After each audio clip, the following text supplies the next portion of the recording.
बिस्मिल्लाहिर्रहमानिर्रहीम। आज की इस वीडियो लेक्चर में हम आगाज़ करने जा रहे हैं एक एसेंशियल पार्ट ऑफ मैथमेटिक्स जिसका नाम है रियल एनालिसिस। तो ये वीडियो उन बच्चों के लिए है जो न्यू है। यहाँ पर हमारे पास जो सबसे पहले चैप्टर आता है वो है सेट एंड फंक्शन का। तो सबसे पहले हम इस वीडियो में सेट्स को बहुत ही डिटेल में डिस्कस करेंगे, फिर हम नंबर थ्योरी को थोड़ा डिस्कस करेंगे क्योंकि हमारे पास यूज़ होगा। समझ गए? तो सेट्स को समझते हैं कि सेट क्या होता है। Well defined collection of different object. Collection of different object को आप समझे होंगे कि कलेक्शन ऑफ डिफरेंट ऑब्जेक्ट क्या होता है, लेकिन वेल डिफाइंड का मीनिंग आपको समझ में नहीं आया होगा। तो वेल डिफाइंड का मतलब है all people opinion are same. तमाम लोगों को की जितनी भी राय होगी तो क्या होनी चाहिए, सेम होनी चाहिए किसी चीज़ के बारे में, तब इसको हम कहेंगे कि ये क्या है, वेल डिफाइन है। अब एग्जांपल लेते हैं collection of month in an year. तो ये हमारे पास क्या है, एक स्पेसिफिक है, ये वेल डिफाइन है। इसको इसलिए हम कहेंगे कि ये हमारे पास क्या है, सेट है। अगर वेल डिफाइन होता और इसके जो होंगे तो ये हमारे पास क्या होंगे, एक दूसरे से क्या है, डिफरेंट है, इसलिए हम कहेंगे कि ये वेल डिफाइन है और सेट भी है। अब दूसरा लेते हैं collection of boy in our class. Collection of boy, तो हर एक बॉय एक दूसरे से क्या होता है, डिफरेंट होता है। और collection of boy our class में अगर आप देखें तो ये हमारे पास क्लास में देखें तो ये हमारे पास एक स्पेसिफिक होता है, तो इसलिए हम कहेंगे कि ये भी क्या है, सेट है। Collection of dangerous animal in a world. यहाँ पर अगर आप देखें तो कई लोग कहेंगे कि डायनासोर हमारे पास दुनिया में डेंजरस एनिमल है, कोई कहेगा कि नहीं हमारे पास ये नहीं दूसरा है। तो इसके बारे में सारे लोगों की राय सेम नहीं है, इसलिए वेल डिफाइन नहीं है, तो तब सेट नहीं होगा। समझ गए? फिर हमारे पास अगर आप देखें, मैं कोई आपको ऐसा एग्जांपल देता हूँ। सपोज आपके साथ कोई मैं कहूँ कि यहाँ पर अगर आप को कोई चीज़ लाए, अगर मैं आपसे बताऊँ कि आपको कोई चीज़ या ऐसा है जो आपको पसंद है, तो कोई कहेगा कि हमें फ्रूट पसंद है, कोई कहेगा कि नहीं कबाब पसंद है, कोई कहेगा कि हमारे पास जो गोश्त है वो बहुत ही पसंद है। तो ये भी वेल डिफाइन नहीं है, इसलिए ये हमारे पास सेट्स नहीं होगा। अब हम चलते हैं सबसेट की तरफ। If every element of set A is also elements of B, तो ये हमारे पास सबसेट होता है। सबसेट की डिफिनेशन क्या है, if every element of set A is also element of B. आपके साथ कोई सेट है, सेट ए, इसका नाम है सेट ए, और तमाम एलिमेंट इसके जो है वो बी में है, और वो दोनों के जो है एक या कम है या दो ज़्यादा है, तो इसको हम कहेंगे कि क्या है, सबसेट है। समझ गए? तो सबसेट हमारे पास if every element of set A is also element of set B. Set A में जितने भी एलिमेंट हैं सेट बी में है, तो वो इसको हम कहेंगे कि हमारे पास क्या है, सबसेट है। हम सपोज करते हैं कि हमारे पास कोई सेट है ए, इसमें 1 2 3 है, दूसरा सेट है बी और इसमें 1 2 है। तो अगर आप देखें तो यहाँ पर इसमें 3 एलिमेंट है और इसमें जो एलिमेंट है वो उसी में भी मौजूद है, तो इसको हम कहेंगे कि ये इसका सबसेट है। समझ गए? फिर हमारे पास प्रॉपर सबसेट की आता है concept. If A is a subset of B but at least one element of B not in A denoted by A is a proper subset of B or B is a proper subset of A. मैंने example जो ले ली तो वो example हमारे पास किसकी थी, proper subset की थी ज़रूर, क्योंकि वहाँ पर एक एलिमेंट इसमें नहीं था, इसलिए हम कहेंगे कि A is proper subset of B. अब हम चलते हैं कि हमारे पास इक्वल सेट क्या होता है, तो इसकी डिफिनेशन थोड़ा करते हैं। अब हमारे पास equal set if A and B contain same element denoted as A equal to B. आपके पास कोई एलिमेंट है, वहाँ पर हमारे पास क्या है, 1 2 3। सपोज आपके साथ एक में भी 1 2 3 है, दूसरे में भी 1 2 3 है, तो सारे एलिमेंट सेम हैं, तो इसलिए हम कहेंगे कि अगर एलिमेंट सेम हो, बराबर हो, तो इसलिए हम कहेंगे कि ये क्या है, इक्वल सेट्स है।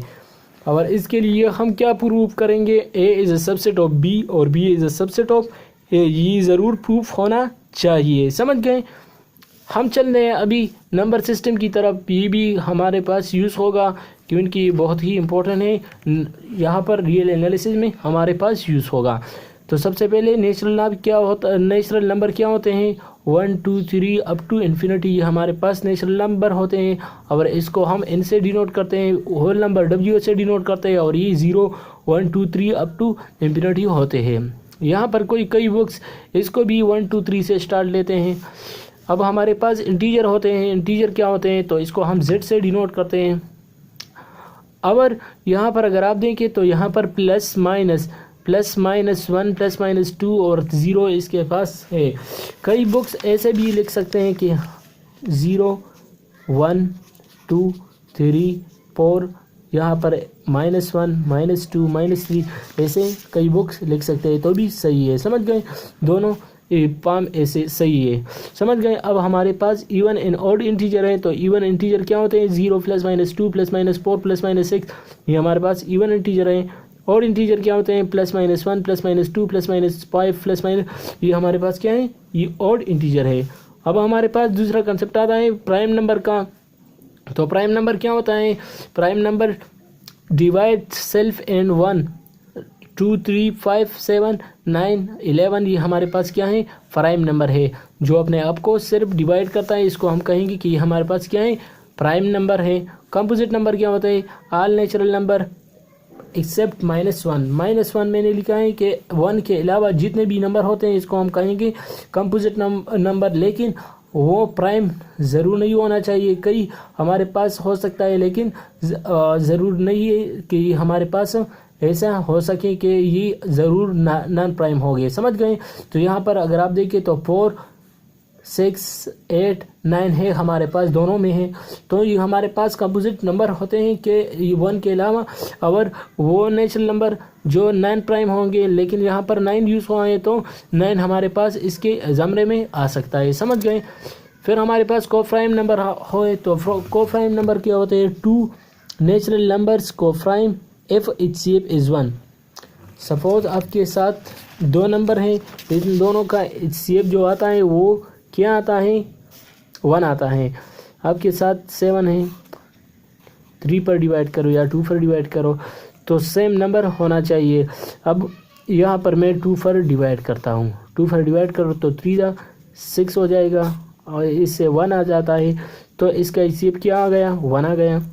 अब यहाँ पर देखें तो हम 3 लेते हैं, 2 पर डिवाइड करो, 2 1 2, 1 आता है, तो दोनों का सेम आता है, इसलिए हम कहेंगे कि ये हमारे पास क्या है, कोप्राइम है।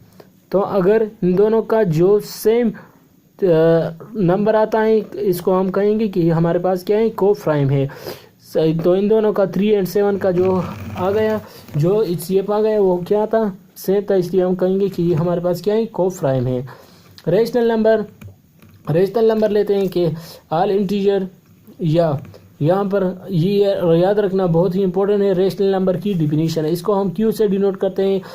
यहाँ पर कई लोग कहते हैं कि इसको अगर हम p/q की फॉर्म में लिख सकते हैं, और q हमारे पास q फॉर रिस्ट्रिक्शन है कि 0 के बराबर ना हो तो भी रेशनल नंबर कहेंगे, लेकिन कई लोग कहते हैं कि हमारे पास कई कंसेप्ट और भी हैं जो रेशनल नंबर में आते हैं, तो यहाँ पर डिवाइड करेंगे। ऑल इंटीजर तमाम इंटीजर आपने पढ़ लिए। फिर terminating decimal, non terminating decimal, repeating decimal, तो ये हमारे पास क्या होंगे, ये हमारे पास रेशनल नंबर हो गए। टर्मिनेटिंग डिसिमल मीन जो टर्मिनेट होते हैं, ख़त्म होते हैं डिसिमल पर, डिसिमल के बाद 1 इंच आए 2 इंच हैं वो टर्मिनेट होते हैं, तो इसको हम कहेंगे कि ये रेशनल नंबर है। नॉन टर्मिनेटिंग में हमारे पास रिपीटिंग डिसिमल आता है।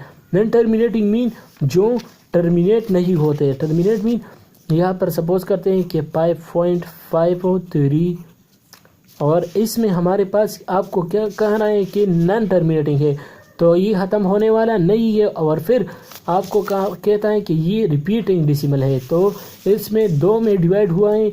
एक टर्मिनेटिंग को हम टर्मिनेटिंग को भी रिपीटिंग और नॉन रिपीटिंग में हमने डिवाइड किया है। रिपीटिंग क्या होता है और नॉन रिपीटिंग क्या होते हैं। तो नॉन रिपीटिंग जो रिपीट नहीं होते, रिपीटिंग वो होते हैं जो रिपीट होते हैं। समझ गए। रिपीट मीन 5.3333 वो रिपीट होता है, तो इसको हम कहते हैं कि ये हमारे पास क्या है, रिपीटिंग है। और नॉन रिपीटिंग क्या होते हैं, जो इसके बाद रिपीट नहीं होता। 5.3 के बाद 3.3 है, लेकिन वहाँ वो रिपीट और नहीं होता, तो इसलिए हम कहेंगे कि ये हमारे पास क्या है, नॉन रिपीटिंग है। फिर नॉन टर्मिनेटिंग क्या होता है, तो नॉन टर्मिनेटिंग वो होता है जो टर्मिनेट नहीं होते, ख़त्म नहीं होते। समझ गए। तो नॉन टर्मिनेटिंग होते हैं जो ख़त्म नहीं होते। सपोज आपके साथ ये वाला है, तो ये हमारे पास नॉन टर्मिनेटिंग है, ये चलता है, इसलिए हम कहेंगे कि ये नॉन टर्मिनेटिंग है। तो ये याद रखना रेशनल नंबर में। इरेशनल नंबर क्या होते हैं, नॉन टर्मिनेटिंग या नॉन रिपीटिंग। नॉन रिपीटिंग आपने पढ़ लिया कि जो रिपीट नहीं होते। समझ गए। तो रिपीट आपने पढ़ लिया कि जो रिपीट नहीं होते, तो इसको हम कहेंगे कि हमारे पास क्या है, इरेशनल नंबर है। तो जब हम क्यू प्लस क्यू डैश करेंगे तो ये हमारे पास क्या किसके बराबर आ जाता है, आर के। आर क्या है, रेशनल नंबर है। सपोज आपके साथ पाई है, 2 है, तो ये हमारे पास क्या है, नॉन टर्मिनेटिंग है, और इसलिए हम कहेंगे कि ये हमारे पास इरेशनल नंबर है। और मैं जब कलेक्शन ले लूँ रेशनल नंबर का और इरेशनल नंबर का, जो नंबर आता है इसको हम कहेंगे कि ये क्या है, रियल नंबर है। अब हम करेंगे फंक्शन की तरफ, लेकिन फंक्शन पर सबसे पहले हम यूनियन ऑफ सेट पढ़ेंगे कि यूनियन ऑफ सेट क्या होता है। The union of set mean that all elements of A and B let x belong to B any set of A and B. आपके साथ एक्स कोई भी एलिमेंट है, ए है, बी है, सी है, 1 है, 2 है, 3 है, कोई भी एलिमेंट है, तो सपोज आपके साथ एक्स ए का एलिमेंट है और बी का, तो हम यूनियन को कैसे डिनोट करते हैं, तो ये याद रखना, x is a subset of B, or x is a subset of B. और ये याद रखना कि हमारे पास एक्स बिलोंग करता है ए से और एक्स बिलोंग कर रहा है किससे, बी से। तो ये याद रखना कि यहाँ पर हम आर लगाएंगे। यूनियन ऑपोजिट में हम दरमियान में क्या लगाएंगे, आर लगाएंगे। और इंटरसेक्शन में दरमियान में एंड लगाएंगे, और इनमें जो एलिमेंट क्या होंगे, कॉमन होंगे, इसको हम कहेंगे कि ये इसका इंटरसेक्शन है। अब कम्प्लीमेंट क्या होता है, जब मैं इनको यूनिवर्सल सेट से माइनस कर दूँ तो इसको हम कहेंगे कि ये हमारे पास क्या है, कम्प्लीमेंट है। तो इसकी डिफिनेशन करते हैं कि that if x belong to A then x does not belong to b if a is a complement of b। तो and x is not subset of b x not belong to a if x belong to b then b by a। इसको हम ऐसे लिख सकते हैं। समझ गए। a is a complement of b, इसको हम x belong to a और x does not belong to b। ये याद रखना, b हमारे पास बिलोंग नहीं करेगा और a बिलोंग करेगा। और इसकी जो असल पाम होती है, तो ये हमारे पास ऐसे पाम में हो सकता है कि हमारे पास, इसको हम कालिप्स पाम में ऐसे कहेंगे कि यहाँ पर ए भी हमारे पास किसी फंक्शन में मौजूद है, तो इसका यूनियन क्या होता है, तो यूनियन हमारे पास सारे एलिमेंट होते हैं। तो यहाँ पर इन दोनों को हम क्या करेंगे, डार्क करेंगे। जितने एलिमेंट होंगे वहाँ पर ये इसके अंदर मौजूद होते हैं, इसलिए हम इसको ऐसे डिनोट करते हैं कि ये ए यूनियन बी सारा है। समझ गए। अब इंटरसेक्शन क्या होता है, तो मैंने आपको बताया कि ये हमारे पास कॉमन होते हैं। फिर कम्प्लीमेंट क्या होता है, तो अगर मैं ए बाय सबसेट बी, तो अगर मैं बी को माइनस कर दूँ, सिर्फ बी को, तो इसको हम कहेंगे कि बी कम्प्लीमेंट है। समझ गए। तो ए यूनियन बी, तो ए यूनियन बी तो सारा हो गया, लेकिन ए यूनियन बी होगा, ए यूनियन होगा, लेकिन बी को हम माइनस करेंगे। समझ गए। अब हम चलते हैं फंक्शन की तरफ। समझ गए।